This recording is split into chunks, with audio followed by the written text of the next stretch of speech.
The ideal of family life is that it's a haven in a heartless world, but that isn't always what it's like.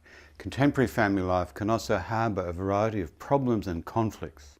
While some have been in existence for as long as recorded human history, such as family violence, others have emerged only more recently.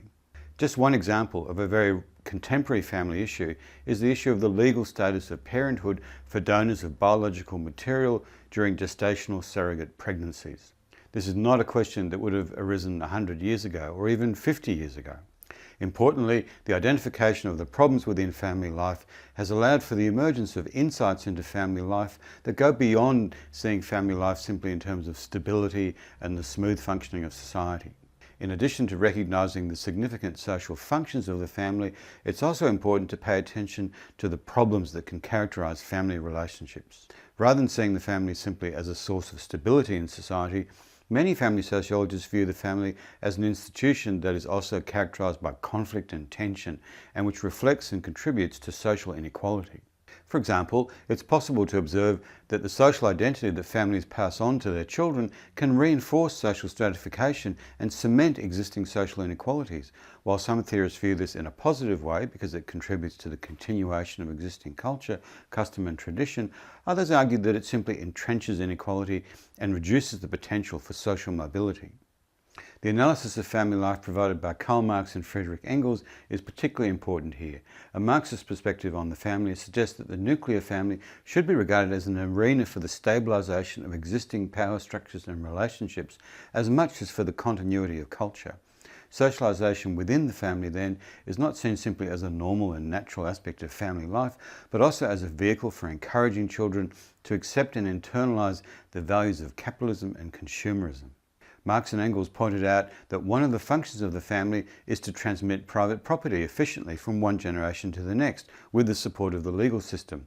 As families pass along their wealth to their own children, they reinforce and perpetuate economic inequality, underpinning the containment of society's wealth in the hands of a small elite. Central to Marx and Engels' analysis of the problems and failings of the family unit is the argument that patriarchy and gender inequality, with men remaining at the head of the household, is a central aspect of capitalism.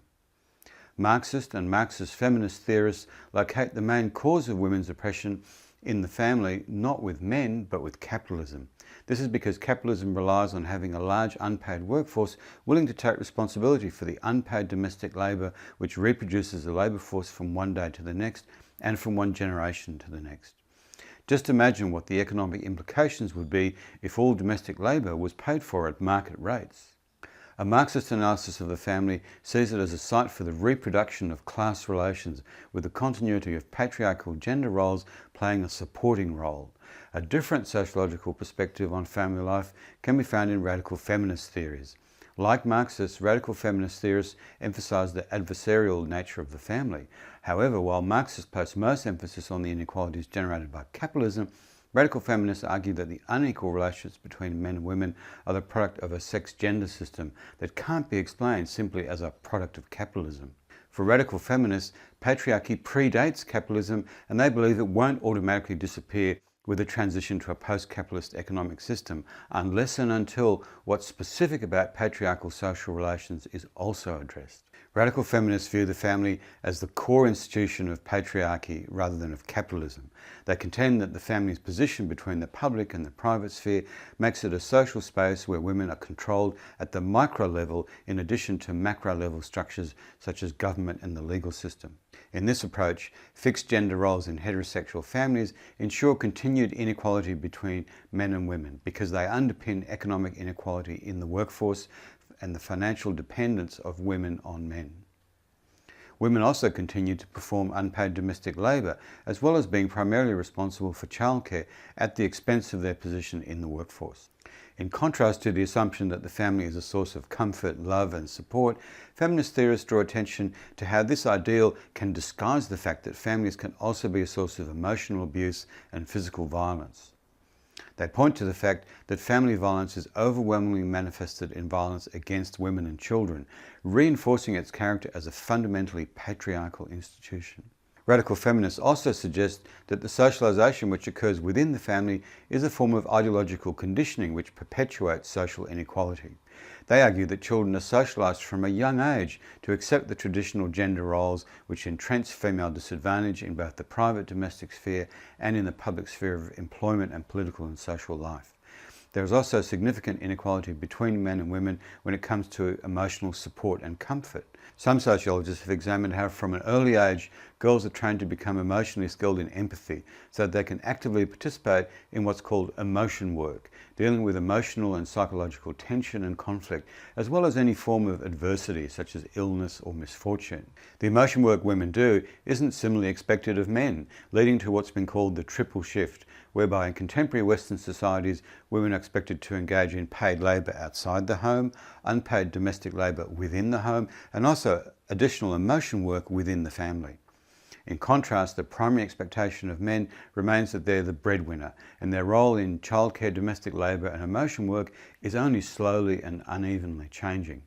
While it's true that expectations of gender roles are constantly shifting, women still do the overwhelming amount of domestic labour and emotion work, as well as being involved in the paid labour force at lower rates of pay.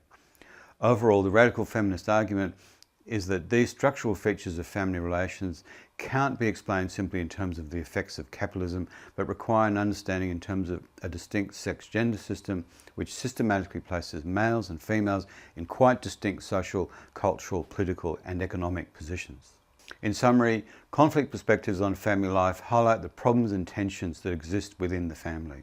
Second, rather than seeing the family simply as a source of stability and continuity in society, conflict theorists also view the family as an institution that reflects and contributes to social inequality.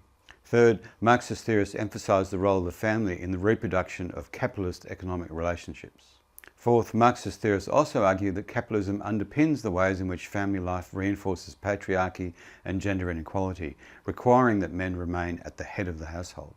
Fifth, radical feminist theorists see family life as structured more by patriarchy than by capitalism, giving examples such as the gender division of labour, women's lack of financial independence, family violence, and continued inequalities in gender roles.